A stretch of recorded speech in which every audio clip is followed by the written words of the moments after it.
Pemirsa, KPK sudah mengantongi calon tersangka terkait rasuah kuota haji di Kementerian Agama. KPK sudah meminta sejumlah klarifikasi dari berbagai pihak dan mendalami peran pihak-pihak yang terlibat kasus ini.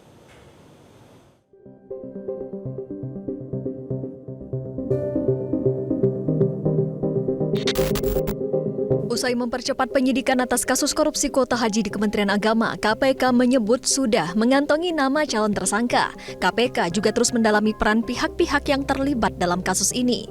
Calon tersangka pun juga menyasar orang-orang yang menikmati uang terkait korupsi kuota haji. Aspeknya adalah tentunya ini terkait dengan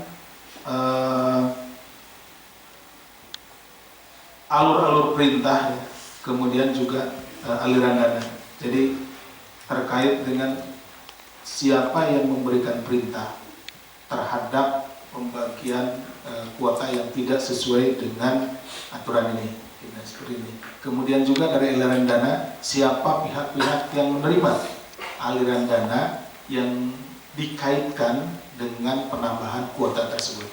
Ya, karena yang seharusnya berdasarkan, kalau tidak salah mohon dikoreksi nanti ya, dilihat rekan-rekan, Undang-Undang Nomor 8 Tahun 2018 kalau tidak salah, lihat di situ bahwa pembagian untuk kuota haji itu 92% untuk reguler dan 8% untuk khusus, ya seperti itu. Sementara itu, Masyarakat Anti Korupsi Indonesia (MAKI) meminta lembaga anti rasuah tidak cuma menersangkakan pejabat level bawah, mengingat pembagian kuota haji merupakan kebijakan yang cuma bisa disetujui oleh pimpinan tertinggi. Mengawal terus, mulai dulu pelaporan, bahkan pernah pra-peradilan, karena dulu awalnya itu KPK lemot itu, tapi sekarang sudah bagus penyidikannya, ya kita apresiasi. Tapi MAKI tetap akan mengawal, kalau nanti lemot lagi ya kita gugat pra-peradilan lagi gitu. Kita tunggu semoga KPK cepat dan segera menetapkan tersangkanya dan tidak tebang pilih siapapun yang diduga terlibat ya jadikan tersangka meskipun itu jabatannya sangat tinggi misalnya gitu. Jadi ini, dan saya berharap tidak hanya mentersangkakan yang bawah-bawah, yang bawah itu kan hanya menjalankan tugas atasannya. Maka ya harusnya yang menjadi tersangka adalah atasan-atasan yang punya kewenangan yang jabatannya tinggi.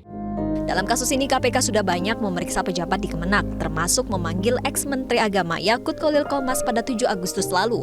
Saat itu, Yakut mengaku lega mendapat kesempatan untuk mengklarifikasi segala hal terkait kuota haji. Alhamdulillah, saya berterima kasih. Akhirnya saya mendapatkan kesempatan untuk mengklarifikasi segala hal, terutama yang terkait dengan pembagian kuota tambahan pada proses haji tahun 2024 yang lalu. Sebelumnya, Pansus Haji menemukan sejumlah dugaan penyalahgunaan wewenang di Kementerian Agama, mulai dari temuan ribuan jemaah haji khusus tanpa antri, manipulasi data, ketidakjelasan regulasi soal pelunasan kuota, hingga pengawasan Kementerian Agama terhadap penyelenggaraan ibadah haji khusus yang tidak memadai. Karena saat itu Menteri Agama Yakut berkali-kali mangkir, Pansus merumuskan rekomendasi tanpa klarifikasi Yakut. Sedari pertengahan September 2024, saat Pansus melaksanakan sidang-sidang, Yakut justru bersafari dinas ke 4 negara, mulai dari Arab Saudi, Italia, Prancis, hingga Uni Emirat Arab. Presiden Prabowo pun meminta secara khusus pada KPK untuk mengawal Kementerian Agama dan Badan Penyelenggara Haji dalam pelaksanaan haji tahun 2025. Presiden Prabowo Subianto memerintahkan KPK mengawasi kerja Kementerian Agama dan BPH karena Prabowo tidak ingin ada penyelewengan anggaran seperti yang diduga terjadi pada penyelenggaraan haji 2024. Tim Liputan, Metro TV.